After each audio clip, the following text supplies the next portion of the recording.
Hello' friends, আজি আহিছোঁ মই এটা নতুন ভিডিঅ'লৈ আপোনালোকৰ মাজত। চ' আগৰ যি 8টা পাৰ্টত আমি আলোচনা কৰিলোঁ, তাৰ প্ৰথম 4টা পাৰ্টত আলোচনা কৰিছিলোঁ আমি ফিজিঅ'গ্ৰাফী অফ ইণ্ডিয়াৰ ওপৰত। নেক্সট 4টা পাৰ্টত আলোচনা কৰিছোঁ আমি ছইল আৰু নেচাৰেল ভেজিটেশ্যনৰ ওপৰত। আৰু আজি হৈছে এই ছইল আৰু নেচাৰেল ভেজিটেশ্যনৰ ওপৰত শেষৰটো পাৰ্ট। আৰু লগতে এই ভিডিঅ'টোত মই এটা নতুন পদ্ধতি অৱলম্বন কৰিছোঁ বা নতুন এটা ট্ৰিক ইউজ কৰিছোঁ। এজন ফ্ৰেণ্ডে মোক কৈছে, তেওঁ কমেণ্ট বক্সতো জনাইছে আৰু মোক পাৰ্চনেলিও কৈছে যে ইয়াত আপুনি এটা কাম কৰক, যে এনচাৰবোৰ নিদিব, তেতিয়া ভিডিঅ'টো বা কুৱেশ্যনবোৰ চাবলৈকে বেছি ইজি হ'ব বা আমি কুৱেশ্যনবোৰ এনচাৰবোৰ গেছ কৰিব পাৰিম। চ' আহক ভিডিঅ'টো শেষলৈকে চাওঁ। নমস্কাৰ বন্ধু বান্ধৱীসকল, মোৰ নতুন ইউটিউব চেনেল ড্ৰিমছ কাম ট্ৰুলৈ আপোনালোকক স্বাগতম জনাইছোঁ।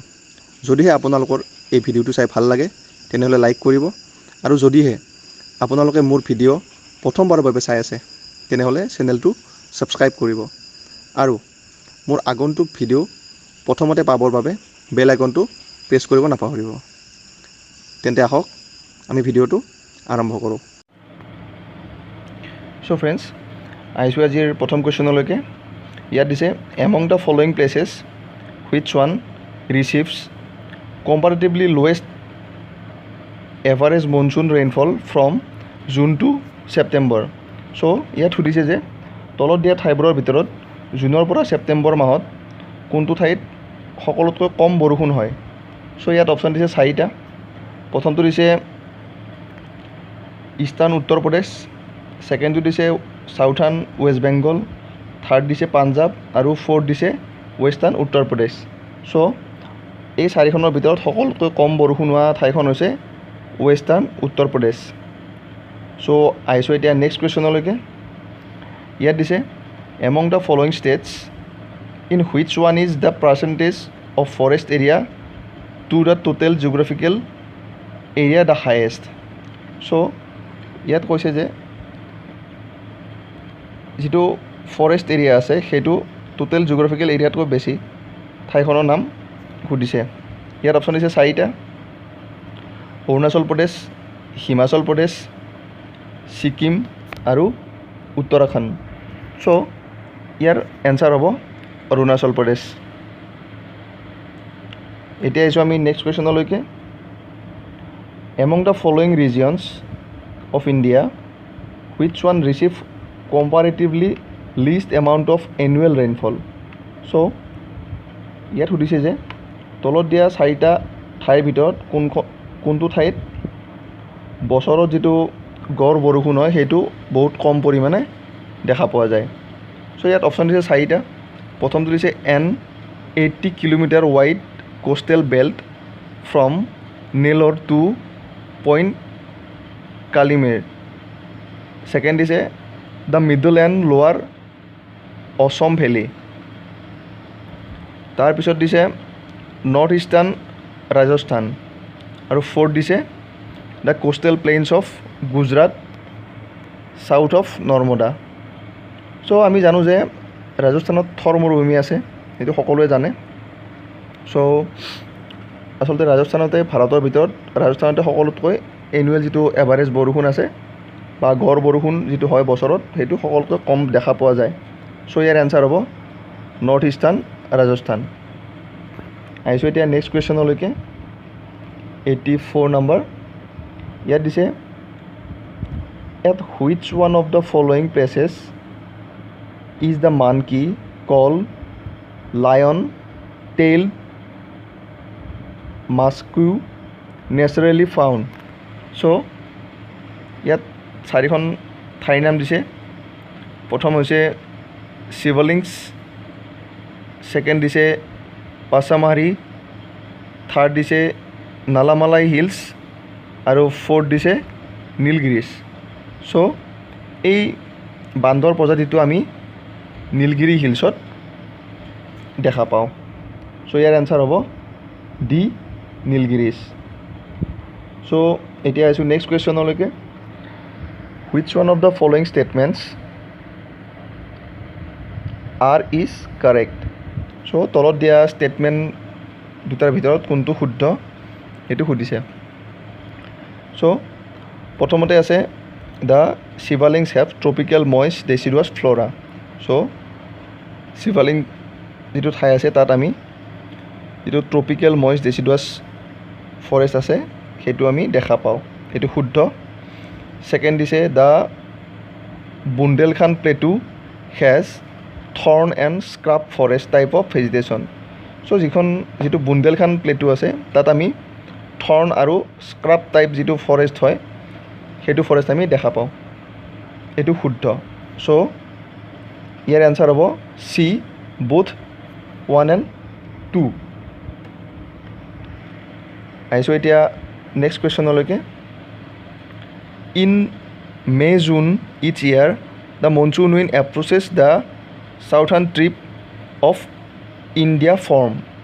চ' ইয়াত সুধিছে যে যিটো বছৰত জুন আৰু মে' আৰু জুন মাহত যিটো মনচুন উইণ্ড আছে সেই মনচুন উইণ্ড বা মৌচুমী বতাহে চাউথাৰ্ণ যিটো বা পশ্চিমীয়া যিটো বতাহ আছে সেই বতাহটোক এপ্ৰ'চ কৰে নেকি বা সেই বতাহৰ ওপৰত গুৰুত্ব আৰোপ কৰে নেকি সেইটো সুধিছে, বা সেইটো বতাহ কোনটো ডাইৰেকশ্যনত গতি কৰে সেইটো সুধিছে। চ' ইয়াৰ অপশ্যন দিছে 4টা। প্ৰথমটো দিছে নৰ্থ ডাইৰেকশ্যন, তাৰপিছত দিছে নৰ্থ ইষ্টাৰ্লি ডাইৰেকশ্যন, তাৰপিছত দিছে নৰ্থ ৱেষ্টাৰ্লি ডাইৰেকশ্যন আৰু ফ'ৰ্থত দিছে চাউথ ৱেষ্টাৰ্লি ডাইৰেকশ্যন। চ' ইয়াৰ এনচাৰ হ'ব south westerly direction. So' answer is D. আহিছোঁ এতিয়া নেক্সট কুৱেশ্যনলৈকে। Which one of the following is not a site for in situ method of conservation of flora. So' ইয়াত 4টা option দিছে biosphere reserve, botanical garden, national parks আৰু wildlife sanctuaries. So' ইয়াত সুধিছে যে তলত দিয়া কোনটো মেথড কনজাৰ্ভেশ্যন অফ ফ্ল'ৰা মানে আমি বন্যপ্ৰাণী সংৰক্ষণৰ কাৰণে ইন চিটু মেথডৰ অন্তৰ্গত নহয়তো সুধিছে। চ' এই 4টা অপশ্যনৰ ভিতৰত যিটো বি নাম্বাৰ আছে বটানিকেল গাৰ্ডেন সেইটো ইন চিটু প্ৰচেছৰ থ্ৰু বা ইন চিটু মেথডৰ অন্তৰ্গত নহয়, কনজাৰ্ভেশ্যন অফ ফ্ল'ৰা বা বন্যপ্ৰাণী সংৰক্ষণৰ কাৰণে। চ' এনচাৰ হ'ব বি বটানিকেল গাৰ্ডেন। চ' আহিছোঁ এতিয়া নেক্সট কুৱেশ্যনলৈকে। ইয়াত দিছে in India the state with the largest area under very dense forest is. So' ইয়াত 4টা ঠাইৰ নাম দিছে, সুধিছে যে তলত দিয়া ভাৰতৰ ষ্টেটবোৰৰ ভিতৰত বা ৰাজ্যবোৰৰ ভিতৰত কোনখন ৰাজ্যত সকলোতকৈ ঘন জংঘল দেখা পোৱা যায়। চ' আমি এই 4টা অপশ্যন মানে অৰুণাচল প্ৰদেশ, মধ্যপ্ৰদেশ, মহাৰাষ্ট্ৰ আৰু উৰিষ্যাৰ ভিতৰত আমি অৰুণাচল প্ৰদেশত ঘন জংঘল বা ডেন্স ফৰেষ্ট আমি দেখা পাওঁ। চ' ইয়াৰ এনচাৰ হ'ব এ। আহিছোঁ এতিয়া নেক্সট কুৱেশ্যনলৈকে। Which city has the longest day in the month of June. So' তলত 4খন চহৰৰ নাম দিছে। প্ৰথম হ'ল দিল্লী, ছেকেণ্ড হ'ল কলকাতা, তাৰপিছত চেন্নাই, তাৰপিছত বেংগালুৰু। চ' এতিয়া সুধিছে যে which city has the longest day. So' তলত দিয়া কোনখন চহৰত আটাইতকৈ দীঘল দিন হয় জুন মাহত। চ' ইয়াৰ এনচাৰ হ'ব বি কলকাতাত আমি জুন মাহত সকলোতকৈ দীঘল দিন এটা আমি দেখা পাওঁ। So' answer is B. আহিছোঁ এতিয়া নেক্সট কুৱেশ্যনলৈকে। ইয়াত দিছে the western coast of India receive very high rainfall in summer mainly due to. So' ইয়াত সুধিছে যে যিটো ইণ্ডিয়াৰ ৱেষ্টাৰ্ণ কোষ্ট আছে বা পশ্চিম যিটো সাগৰীয় অঞ্চল আছে সেই অঞ্চলত গৰমৰ টাইমত সকলোতকৈ বেছি বৰষুণ হয় বা গৰমৰ সময়ত সেই ঠাইখিনিত সকলোতকৈ বেছি বৰষুণ দেখা পোৱা যায় ইয়াৰ কাৰণটো সুধিছে ইয়াত অপশ্যন দিছে 4টা প্ৰথমতে দিছে ট্ৰপিকেল লোকেশ্যন সেকেন্ড দিছে নিয়াৰনেছ টু সি থাৰ্ড দিছে ৱেষ্টাৰ্ণ ঘাট এণ্ড ফ'ৰ্থ দিছে হিমালয় চ' আমি আচলতে গৰমৰ সময়ত সেই যিটো ৱেষ্টাৰ্ণ কোষ্ট আছে তাত আমি বেছি বৰষুণ দেখা পাওঁ কাৰণ যিটো সাগৰীয় বতাহ আছে সেই সাগৰীয় বতাহটো আহি যিটো ৱেষ্টাৰ্ণ ঘাট পৰ্বত আছে তাত খুন্দা মাৰি সেই যিখিনি কাষৰীয়া অঞ্চল পৰ্বত তাত বেছি বৰষুণৰ সৃষ্টি কৰে চ' ইয়াৰ এনসাৰ হ'ব সি ৱেষ্টাৰ্ণ ঘাট আহিছোঁ এতিয়া নেক্সট কুৱেশ্যনলৈকে the driest place in India is so' ইয়াত সুধিছে যে সকলোতকৈ সেমেকা ঠাইখন সুধিছে তলত 4টা অপশ্যন দিছে প্ৰথম দিছে লেহ সেকেন্ড দিছে বাৰ্মাৰ তাৰপিছত দিছে জেইছলমেৰ আৰু শেষত দিছে বিকানেৰ চ' এই 4খন ঠাইৰ ভিতৰত সকলোতকৈ সেমেকা ঠাই বা ড্ৰাইয়েষ্ট প্লেচ কোনটো সুধিছে চ' ইয়াৰ এনসাৰ হ'ব এ লেহ এইটো জম্মু কাশ্মীৰত আছে এতিয়া আহিছোঁ নেক্সট কুৱেশ্যনলৈকে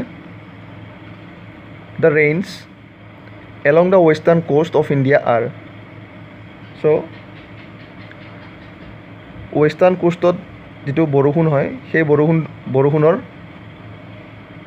পেটাৰ্ণটো বা প্ৰকাৰটো কেনেকুৱা সুধিছে কোনটো প্ৰকাৰত বৰষুণ হয় ইয়াত অপশ্যন দিছে 4টা প্ৰথম দিছে চাইক্লনিক সেকেন্ড দিছে কনভেকশ্যনেল তাৰপিছত দিছে অৰ'গ্ৰাফিক আৰু শেষত দিছে মনচুনেল চ' আমি ৱেষ্টাৰ্ণ কোষ্টত বা পশ্চিম যিটো সাগৰীয় পাৰ আছে তাত আমি চাইক্লনিক টাইপৰ বৰষুণ আমি দেখা পাওঁ বা বতাহ এনেকুৱা আমি দেখা পাওঁ চ' এনসাৰ হ'ব এ আহিছোঁ এতিয়া নেক্সট কুৱেশ্যনলৈকে 93 number the Himalayan ranges is very rich in species diversity so' ইয়াত কৈছে যে হিমালয়ান যিটো ৰেঞ্জ আছে সেইটো জীৱ জন্তু বা অন্যান্য গছ গছনিৰ কাৰণে বহুত উন্নত বা ইয়াত বিভিন্ন ধৰণৰ আমি জীৱ জন্তু বা গছ গছনি আমি দেখা পাওঁ which one among the following is most appropriate reason for this phenomena so' ইয়াত যে ক'লে হিমালয়ান ৰেঞ্জ হৈছে স্পেচিছ ডাইভাৰ্চিটি বা বিভিন্ন ধৰণৰ প্ৰজাতি পোৱাৰ বাবে বিখ্যাত ইয়াৰ মূল কাৰণটো বা মেইন ৰিজনটো তলত দিয়া আছে চ' ইয়াৰ কোনটো হয় সেইটো সুধিছে চ' ফাৰ্ষ্ট অপশ্যন আছে it has a high rainfall that supports luxuriant vegetation growth so' ইয়াতে বেছি বৰষুণ পৰে সেইকাৰণে ভেজিটেশ্যন গ্ৰ' কৰাত বা গছ গছনি বৃদ্ধি হোৱাত ইয়াৰ সহায় কৰে এইটো ফাৰ্ষ্ট অপশ্যন ছেকেণ্ডটো হ'ল it is confluence of different biogeographical zone so' এইটো কৈছে যে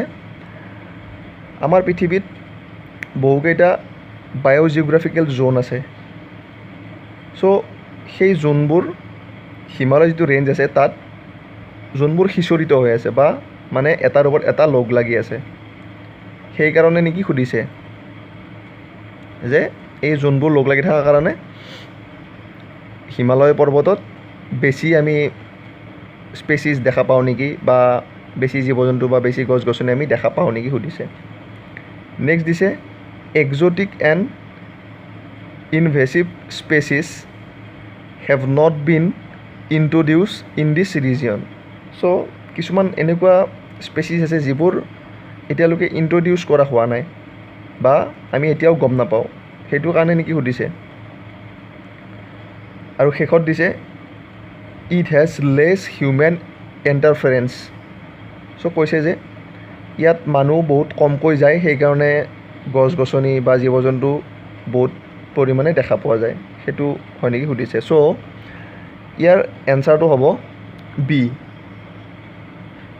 it is a confluence of different biogeographical zone so' বহুকেইটা জ'ন লগ লাগি থকাৰ কাৰণে ইয়াত বিভিন্ন ধৰণৰ প্ৰজাতি পোৱা যায় গছৰে হওক বা জীৱ জন্তুৰে হওক চ' ইয়াৰ এনচাৰটো হ'ব বি আহিছোঁ এতিয়া নেক্সট কুৱেশ্যনলৈকে Indian monsoon is marked by seasonal shift caused by so' Indian মনচুনক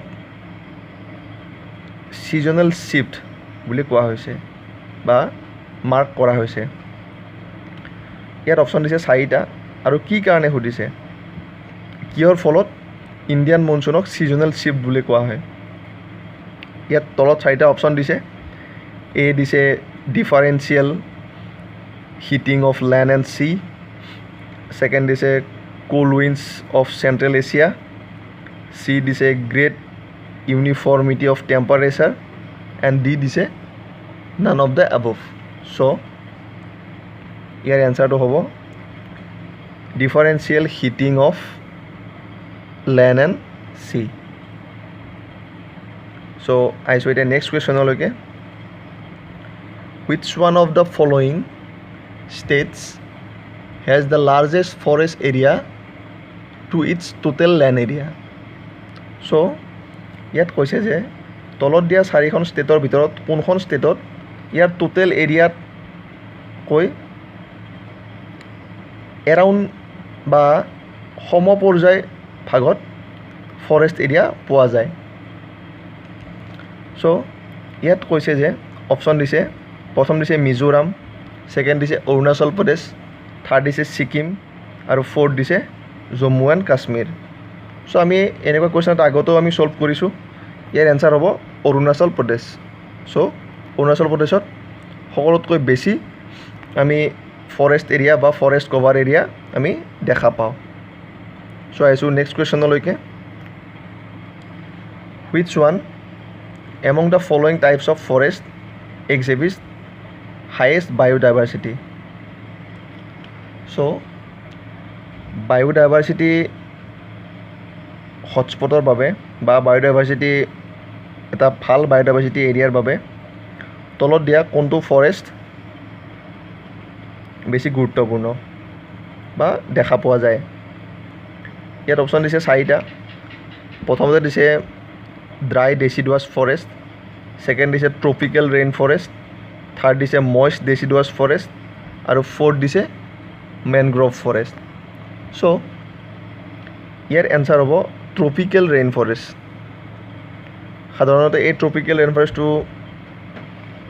বেছি আমি গৰমো নাথাকে বা বেছি ঠাণ্ডাও নাথাকে বৰষুণৰ পৰিমাণো বেছি হয় ইয়াত ৰ'দৰ পৰিমাণো বেছি হয় চ' ইয়াত এই যিটো ট্ৰপিকেল ৰেইন ফৰেষ্ট যিটো এৰিয়া থাকে সেই এৰিয়াটোত বহুত ধৰণৰ প্ৰজাতি জীৱ জন্তুৰ লগতে গছ গছনিৰ আমি দেখা পাওঁ চ' আহিছোঁ নেক্সট কুৱেশ্যনলৈকে আৰু লগতে এটা কথা কওঁ এই ট্ৰপিকেল যিটো ৰেইন ফৰেষ্ট এৰিয়া থাকে সেই ৰেইন ফৰেষ্ট এৰিয়াবোৰত বায়োডাইভাৰ্চিটি হটস্পট হিচাপে কিছু জেগা বা কিছু ঠাই চিলেক্ট কৰিছে আহিছোঁ এতিয়া নেক্সট কুৱেশ্যনলৈকে rainfall in India is not associated with so' ইণ্ডিয়াৰ যিটো ৰেইনফল আছে বা বৰষুণ সেইটো তলৰ কোনটো প্ৰক্ৰিয়াৰ লগত সংলগ্ন নহয় চ' ইয়াত অপশ্যন দিছে প্ৰথম দিছে অৰ'গ্ৰাফি ছেকেণ্ড দিছে কনভেকশ্যন থাৰ্ড দিছে চাইক্লনিক আৰু ফ'ৰ্থ দিছে এণ্টি চাইক্লনছ থাৰ্ড দিছে চাইক্লনছ আৰু ফ'ৰ্থ দিছে এণ্টি চাইক্লনছ চ' ইণ্ডিয়াৰ যিটো বৰষুণ আছে সেইটো এণ্টি চাইক্লনছৰ অন্তৰ্গত নহয় বা অন্তৰ্ভুক্ত নহয় চ' ইয়াৰ এনচাৰ হ'ব ডি এণ্টি চাইক্লনছ এতিয়া আহিছোঁ নেক্সট কুৱেশ্যনলৈকে which one of the following is a global biodiversity hotspot in India so তলত দিয়া ঠাইবোৰৰ ভিতৰত কোনটো ঠাই ইণ্ডিয়াৰ বায়োডাইভাৰ্চিটি হটস্পট হিচাপে পৃথিৱীত পৰিগণিত কৰিছে বা পৃথিৱীত চিনাক্ত কৰিছে ইয়াত অপশ্যন দিছে 4টা ৱেষ্টাৰ্ণ ঘাট ৱেষ্টাৰ্ণ হিমালয়াছ ইষ্টাৰ্ণ ঘাট আৰু নৰ্থাৰ্ণ হিমালয়াছ। চ' ইয়াৰ এনচাৰ হ'ব ৱেষ্টাৰ্ণ ঘাট। চ' আহিছোঁ নেক্সট কুৱেশ্যনলৈকে। Which one of the following types of forest covers the maximum area in India? So' তলত দিয়া কোনটো প্ৰকাৰৰ ফৰেষ্টে ইণ্ডিয়াৰ বহু সংখ্যক ঠাই আৱৰি আছে? ইয়াত অপশ্যন দিছে 4টা। প্ৰথম দিছে ট্ৰপিকেল ৰেইন ফৰেষ্ট, ছেকেণ্ড দিছে ট্ৰপিকেল মইষ্ট ডেচিডুৱাছ ফৰেষ্ট, থাৰ্ড দিছে ট্ৰপিকেল ড্ৰাই ডেচিডুৱাছ ফৰেষ্ট, আৰু শেষত দিছে ট্ৰপিকেল ড্ৰাই এভাৰগ্ৰীণ ফৰেষ্ট। চ' ইয়াৰ এনচাৰটো হ'ব ট্ৰপিকেল মইষ্ট ডেচিডুৱাছ ফৰেষ্টে ভাৰতৰ মেক্সিমাম এৰিয়া বা বহু সংখ্যক এৰিয়া আৱৰি আছে। So' answer is B. এতিয়া আহিছোঁ আজিৰ ভিডিঅ'ৰ শেষৰটো কুৱেশ্যনলৈকে। ইয়াত সুধিছে most of India's rainfall is. So' ইণ্ডিয়াৰ আমি সাধাৰণতে কেনেকুৱা প্ৰকাৰৰ বৰষুণ আমি দেখা পাওঁ? ইয়াত অপশ্যন দিছে 4টা। চাইক্লনিক, কনভেকশ্যনেল, ইলুচিভ আৰু অৰ'গ্ৰাফিক। চ' আমি ভাৰতত সাধাৰণতে চাইক্লনিক টাইপছৰ ৰেইনফল আমি দেখা পাওঁ। হেল্ল' ফ্ৰেণ্ডছ, ভিডিঅ'টো শেষলৈকে চোৱাৰ বাবে ধন্যবাদ। আৰু যদি ভিডিঅ'টো চাই আপোনালোকে ভাল পালে তেনেহ'লে লাইক কৰক, শ্বেয়াৰ কৰক, আৰু যদি মোৰ চেনেলটোত প্ৰথমৰ বাবে আহিছে তেনেহ'লে চেনেলটো ছাবস্ক্ৰাইব কৰিব। ইয়াৰ ওপৰতে লেফ্ট ছাইডে মোৰ আগৰ ভিডিঅ'বোৰৰ লিংক দিয়া আছে, আৰু ৰাইট ছাইডে মোৰ যিটো চেনেলৰ লগো আছে সেইটো পপ আপ হৈ আছে। তাত গৈ আপোনালোকে ক্লিক কৰি চেনেলটো ছাবস্ক্ৰাইব কৰিব পাৰিব। আৰু যদি আপোনালোকে আগৰ ভিডিঅ'বোৰ চোৱা নাই তেনেহ'লে লেফ্ট ছাইডৰ সেইটোত প্লে'লিষ্টত ক্লিক কৰক আৰু আগৰ ভিডিঅ'বোৰ চাওক। ধন্যবাদ।